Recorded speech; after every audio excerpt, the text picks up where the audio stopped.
ना, आपने सवाल ही गलत पूछा। कोशिश नहीं की। मारा। 100-150 आदमियों ने हमें घेर लिया और घेर के चप्पलों से अटैक किया।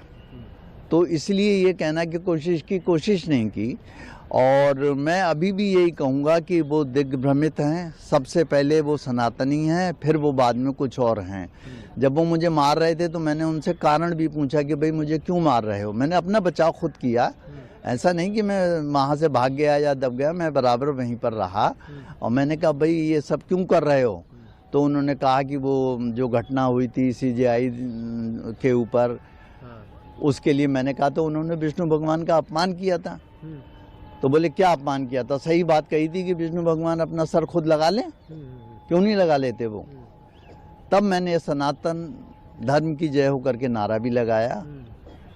एक नहीं कई बार लगाए। मैंने ये सोचा कि शायद सनातनी आए, कुछ बात बीच बचाव कराएं। मैं जब नहीं कराया तो नहीं कराया, कोई बात नहीं है। जिस संस्थान से वकीलों का घर चलता है, आप अगर उस पर जूता फेंकेंगे तो आपको लगेगा नहीं कि ऐसा रिएक्शन, वायलेंट रिएक्शन तो आपसे स्टार्ट हुआ है? नहीं, मुझसे नहीं ये स्टार्ट हुआ है। आप दो तरीके का वायलेंस है। आप वायलेंस की परिभाषा समझिए।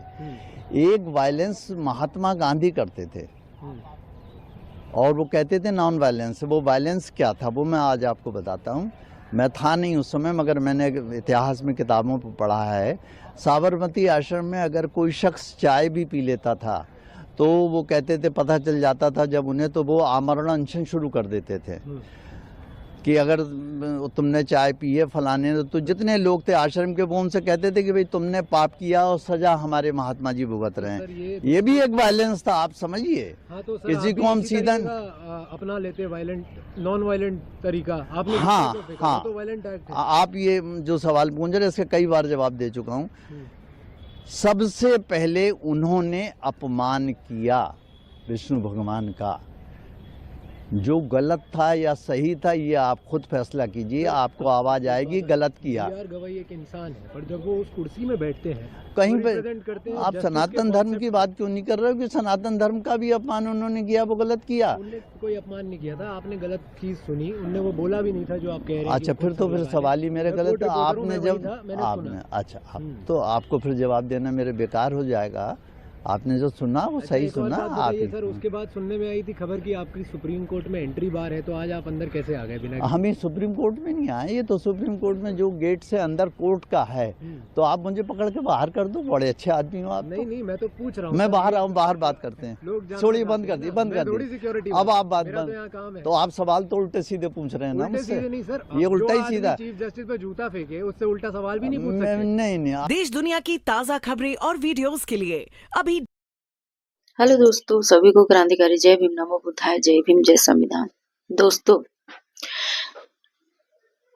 अगर हम किताब को पढ़ते हैं तो हमें ज्ञान की प्राप्ति होती है।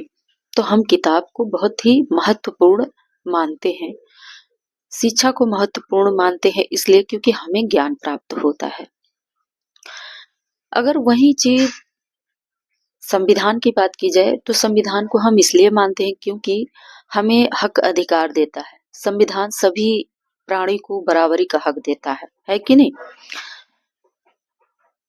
और भी चीजें हैं जो कि हम जब किसी चीज को मानते हैं तो उसका कोई ना कोई उद्देश्य होता है जो हमें वो प्रेरणा देता है कि नहीं?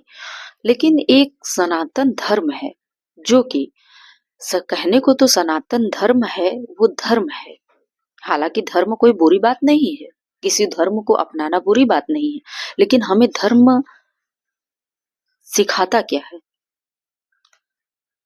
सनातन धर्म में इंसान को मतलब कि बंटवारा हुआ है, जैसे कि इंसान व्यक्ति का बंटवारा, मतलब कि कोई व्यक्ति बहुत उच्च है तो कोई व्यक्ति नीचा है, निम्न वर्ग का है, जो कि प्राणी में कोई बंटवारा नहीं होना चाहिए। जो जीव में किसी भी प्रकार का कोई किसी का हक अधिकार नहीं है बंटवारा करने का, जो कि जीव है। सभी प्राणी का हक अधिकार है जीने खाने का, सभी का मान सम्मान है। एक दूसरे से बात करते हैं तो सम्मान के साथ बात करते हैं, ये चीज होना चाहिए। लेकिन हमें क्या सिखाता है?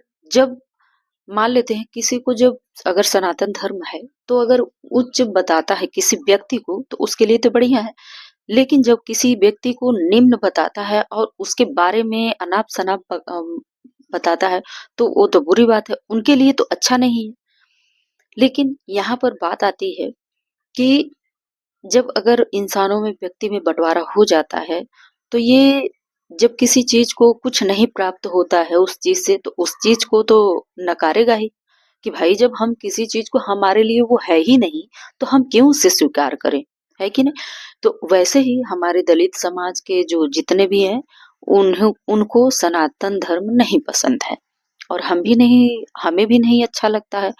और दूसरी चीज़ ये कि जब हमारा भारत का जो संविधान है, जब चल चल रहा है, भारत के संविधान से चल रहा है हमारा भारत जो है संविधान से चल रहा है, तो हमें और किसी चीज़ को मानने की क्या आवश्यकता है? यहाँ पर ये भी बात आती है। दोस्तों, एक केस 2 महीने पहले लगभग हुआ था, जो कि जो दलित समाज से आते हैं, बी.आर. गवई नाम है उनका और अदालत के सबसे बड़े जज हैं। थे पूर्व आज के समय में वो पूर्व यानी कि बहुत पहले थे, 23 नवंबर के पहले थे। 23 नवंबर को उनका रिटायरमेंट हो गया। तो दोस्तों वो दलित थे और इसी की वजह से एक व्यक्ति वकील था जो कि वो उसका नाम था राकेश किशोर। वो भी पेशे से वकील था और किसी कारणवश देवी देवताओं को लेकर के मतलब कि ऐसा कुछ हुआ चर्चा जो कि उनके ऊपर मतलब जूता फेंका गया। यानी कि उनके ऊपर सोच लीजिए कि फेंका गया वो इसलिए क्योंकि उन्होंने सिर्फ इतना कहा था कि अगर आप में इतना आस्था है तो आप अपने देवताओं से ही कह दीजिए कि उनकी मूर्ति लगा दी जाए, मतलब इस तरीके से।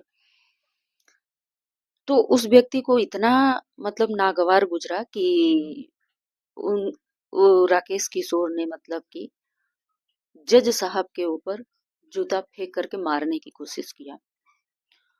तो ये बहुत बड़ा अपमान हुआ, यानी कि एक पोस्ट पर इतने बड़े पोस्ट पर बैठे हुए व्यक्ति का अपमान किया जा रहा है और दूसरी चीज ये कि पूरे भारत का जो संविधान है उसका भी अपमान किया जा रहा है क्योंकि वो सबसे बड़े न्यायाधीश हैं और वो भारत के संविधान से चल रहे हैं, यानी भारत के संविधान से न्याय दे रहे हैं। तो उनका तो अपमान हुआ ही हुआ, लेकिन साथ में ही संविधान का भी अपमान किया। तो यहाँ पर क्या उनको ये धर्म सिखाता है ये सब सारी चीज? ये बड़ा सवाल है कि वो धर्म ही सिखाता है कि तुम किसी व्यक्ति का सम्मान मत करो, वो तुमसे निम्न वर्ग के हैं इसलिए अगर लिखा हुआ है तो ऐसा। पर दोस्तों हम तो मतलब कि ऐसा कोई जाति भेदभाव में नहीं रखते हैं और ना ही हम किसी जातिवाद का मतलब हम तो हमेशा जातिवाद के खिलाफ रहते हैं क्योंकि जातिवाद क्या है, कोई जातिवाद का कोई पहचान नहीं है, ये सब बेवकूफी है जो जातिवाद का कीड़ा लेकर के घूमते हैं दिमाग में। दोस्तों, कल जो है जूता फेंकने वाले व्यक्ति किशोर जो राकेश किशोर है उसकी बहुत ज्यादा कुटाई हो गई। जो अम्बेडकरवादी वकील थे उन लोगों ने मतलब कि कूट दिया, चप्पलों से मारा। तो ये पूछने पर यानी कि पूछा कि क्यों मार रहे हो भाई, हमको क्यों मार रहे हो? ये जवाब में आया कि तुमने ऐसा ऐसा किया था, याद दिलाया गया। तो इसका जो है कि कहना है कि किशोर का यानी कि राकेश किशोर का कहना है कि जो जस्टिस बी.आर. गवई हैं उन्होंने धर्म का अपमान किया था, सनातन धर्म का अपमान किया था। तो ये व्यक्ति तो सबसे पहले ये दलित विरोधी है, जातिवाद है, मतलब ये जातिवाद एकदम जातंकवाद है क्योंकि ये जाति में विश्वास रखता है, धर्म में विश्वास रखता है, भगवान में आस्था में विश्वास रखता है। तो क्यों वकील बनने गए? क्योंकि भारत के संविधान तो तुम्हें दिया है हक अधिकार ना, तो तुम क्यों गए वकील? तुम्हें अपना ही काम करना चाहिए था जो तुम्हें धर्म सिखाता है। तुम्हें धर्म ये नहीं बताया है ना कि तुम जा करके वकीलगिरी करो, तुम्हें जाना ही नहीं चाहिए था। तो यहाँ पर ये बात आती है कि इस तरीके से लोग हैं कि सोचिए कि इतना मतलब कि व्यक्ति कैसा ये है कि सोच लीजिए कि इतना कांड करने के बावजूद भी घूम रहा है और घूमने के बाद इससे पत्रकार महोदय पूछते हैं कि आपका जब लाइसेंस रद्द हो गया है, आप वकील नहीं हैं, तो क्या करने के लिए गए थे वहां पर? उसका जवाब आता है कि मैं तो अंदर नहीं गया था, मैं बाहर ही गया था। तो क्या करने के लिए बाहर गए थे, वहां पर गए ही क्यों? जब तुम्हें वकीली करना ही नहीं है तो तुम गए ही क्यों? तो दूसरे को जूता फेंकने वाले व्यक्ति खुद आज जूता खा रहा है। तो हालांकि ऐसा नहीं होना चाहिए था, इनको भी नहीं करना चाहिए था कि हम जूता फेंक के एक बड़े अदालत में बैठे हुए जज को हम मार रहे हैं जूता। क्या हमें हमारा धर्म सिखाता है? ये सबसे बड़ा सवाल है। उनसे मैं राकेश किशोर से मैं ये चीज पूछना चाहूंगी कि क्या उनको यही चीज है? हालांकि उन तो आस्था में विश्वास काफी ज्यादा रखते हैं। उनका ये कहना है राकेश किशोर का कि हमको जो है कि अंदर से आवाज आती है कि तुम ऐसा करो। मतलब ये अंदर से आवाज आती है, अंदर की जो भावना है उनको, मतलब कि उनको भगवान ने कहा है कि तुम ऐसा करो, तो किए। और वो इतने मतलब कि बुद्धिहीन हो चुके हैं कि उन्हें मतलब कि हर किसी व्यक्ति का मतलब सम्मान करने नहीं आता। सोच लीजिए कि जब वो बड़े जज को मतलब जूता फेंक करके मार सकते हैं, तो ये आम जनता में क्या इनकी हाल हुई होगी। मतलब कि आम जनता का मतलब है कि जो उनके साथी हैं उनके लिए क्या।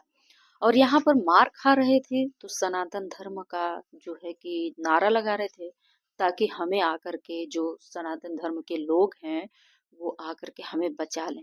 यानी आज खुद पीट रहे हैं, यानी खुद पीटे जा रहे हैं। तो आज जो है कि उनको सनातन धर्म के बचाव के लिए कि आओ बचाओ मुझे। तो दोस्तों इस तरीके से हालांकि ऐसा नहीं होना चाहिए। राकेश किशोर ने तो पहले ही गलती कर दिया था, लेकिन ये भी बात आती है कि जो जज साहब हैं इनको मतलब कि क्यों नहीं जेल में डलवाएं या उनको जेल नहीं भिजवाएं, क्यों वही जाने। लेकिन एक बात आती है कि आप लोग बताइएगा कि जो राकेश किशोर है उसके साथ हुआ है तो क्या ये सही हुआ है या गलत? हमें जरूर कमेंट करके जरूर बताइएगा आप लोग। दोस्तों वीडियो में इतना ही। वीडियो पसंद आए तो जरूर लाइक कर दीजिएगा, कमेंट करके जरूर बताइएगा, चैनल को सब्सक्राइब कर लीजिएगा। दोस्तों मिलते हैं नेक्स्ट वीडियो में।